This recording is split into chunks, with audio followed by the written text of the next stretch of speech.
Beef മജ്ബൂസാണ് കേട്ടോ ഉണ്ടാക്കാൻ പോകുന്നത്. അപ്പോൾ അതിന് വേണ്ടിയിട്ട് 1 കിലോ ബീഫ് കഴുകി വൃത്തിയാക്കിയിട്ട് അത് കുക്കറിലിട്ട് കൊടുക്കുക. അതിൻ്റെ കൂടെ ഒരു 4-5 അല്ലി വെളുത്തുള്ളി വെറുതെ ഇട്ട് കൊടുക്കുക. കുറച്ച് സവാള, മസാല ആയിട്ട് മല്ലിപ്പൊടി, മുളക് പൊടി, ഗരം മസാല, ചെറിയ ജീരകം, വലിയ ജീരകം, മഞ്ഞൾപ്പൊടി, ഉപ്പ് ഇത്രയും ചേർക്കുക.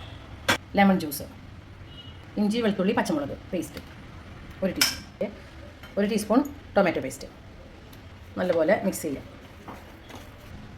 കുരുമുളക് പൊടി, 1/2 കപ്പ് ചൂടുള്ള വെള്ളം. എണ്ണയൊന്നും ചേർത്തിട്ടില്ല കേട്ടോ. നല്ലപോലെ ഇളക്കി യോജിപ്പിച്ചിട്ട് വേവിക്കുക. 5-6 വിസിൽ വരുത്തണം. ചോറുണ്ടാക്കാൻ പോകുന്നു കേട്ടോ. 1 സ്പൂൺ നെയ്യ് വെച്ചിട്ടുണ്ട്. കുറച്ച് സൺഫ്ലവർ ഓയിൽ ചേർത്തിട്ടുണ്ട് കേട്ടോ. കുറച്ച് സവാള, 2 വലിയ സവാള കേട്ടോ. റൈസാണ് കേട്ടോ. ഇത് കുതിർത്ത് ഒരു 1/2-3/4 മണിക്കൂർ കുതിർത്ത് വെച്ചാണ്. വെള്ളം തിളപ്പിക്കാൻ വെച്ചിട്ടുണ്ട്. ഉപ്പ് ചേർത്തിട്ട് വെള്ളത്തിലിടാണ് കേട്ടോ. ഏലക്ക, ഗ്രാമ്പൂ, പിന്നെ വലിയ ജീരകം, ചെറിയ ജീരകം, കുരുമുളക് എല്ലാം ഇട്ടിട്ടുണ്ട്. കുറച്ച് സവാള ഇടയ്ക്കൊന്ന് ഇളക്കി കൊടുക്കുക കേട്ടോ. നട്ട്സും കിസ്മിസും ചേർത്ത് കൊടുക്കുക കേട്ടോ. അപ്പോൾ കുതിർത്ത് വെച്ചിട്ടുള്ള അരി ഇട്ട് കേട്ടോ.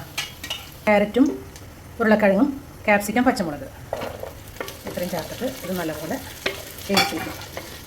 പിന്നെ ഉപ്പും കൂടി ചേർക്കണം കേട്ടോ. അത് ചേർത്തത് വീഡിയോയിൽ വന്നിട്ടില്ല, അതാണ്. ഇനി തക്കാളി, 2 തക്കാളി. ഇനി അടച്ച് വെച്ചിട്ട് വേവിക്കുക. മസാല ഉണ്ട് കേട്ടോ ചേർക്കുന്നത്. നമ്മൾ വീട്ടിൽ തന്നെ പൊടിക്കുന്നതാണ്.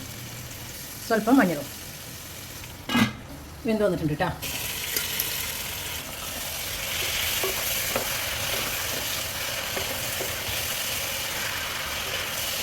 വേവിച്ച് വെച്ചിട്ടുള്ള ചോറ്.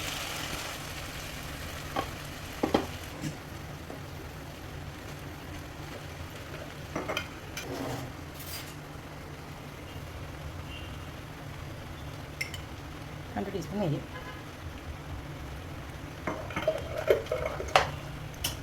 ഗരം മസാല ഒരു നുള്ളിട്ട് കൊടുക്കട്ടോ. ഒരു നുള്ള് മല്ലിയില കേട്ടോ. അതിനൊപ്പം തന്നെ നമ്മുടെ ഓറഞ്ച് ഒരെണ്ണം മുറിച്ചിട്ട് ഒരു ഹാഫ് മതിയാവും. അതിൻ്റെ സ്ലൈസ് ഒന്ന് കാണിച്ച് കൊടുക്കാം. ഓയിൽ വെക്കാം.